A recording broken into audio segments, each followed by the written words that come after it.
So, has the confidence returned to the building market? Well, first of all, I'm a sales representative in regards to selling houses, so real estate. So I'm not in the building game directly, but obviously we sort of work in sync with each other. What's going on in our market and their market can be quite transferable. I think confidence is definitely coming back because timeframes are getting back to normal. I think people have realised that trades and materials are not going to come down to the cost that they were 3-4 years ago, and that building is more expensive than it was in 2020, 2019, 2018, but it had probably remained at the same pricing levels for too long, where now it's had a sharp increase instead of a gradual increase.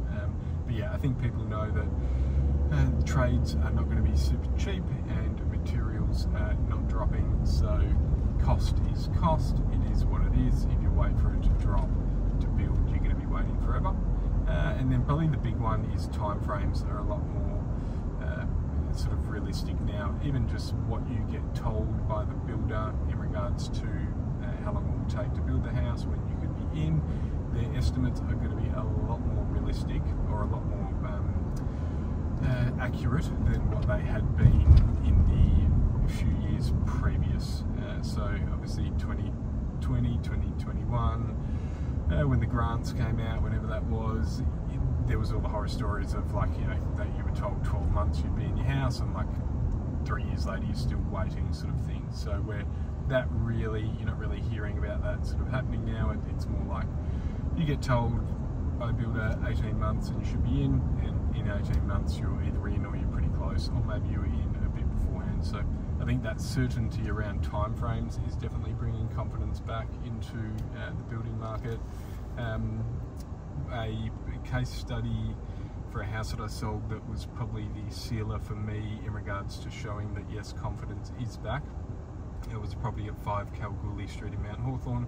Old renovator's delight, very, very average condition, pretty much a prime land holding that the buyer would either demolish the house and build new, or do a significant renovation that really is going to be to the same scale as building a new house. We had 8 offers on it, and so many people that literally wanted to either build new or just get stuck into a project. They really wanted to renovate, they wanted to extend, they wanted that challenge, where 2-3 years ago we weren't really seeing that. If you had something that needed a lot of work or to be bowled over and built new, there was a lot of hesitancy in regards to making an offer and buying it, because they just knew that it would be a long process, an expensive process to get into their new property. So that was probably the sealer for me, getting 8 offers on that, all good prices, and obviously it sold. I was like, yeah, wow, for 8 people, 8 different groups to be gung-ho on doing a build or a project there, the confidence is back. And obviously other things that I've seen, but that was the nail in the coffin to say confidence is back.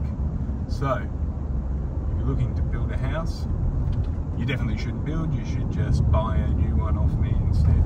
Just joking, building is a very good option. You get a bit more of what you want, and there's nothing like being able to move into a house that's brand new. That's pretty epic. Whenever we sell a house that's brand new, you'll always get that premium, because no one's lived in it, things haven't been used, the appliances are all new, it smells new. It's just something about that new house. So yeah, if you're thinking of building, I think go for it. It's a good idea. If it all goes horribly wrong, don't blame me. Cheers.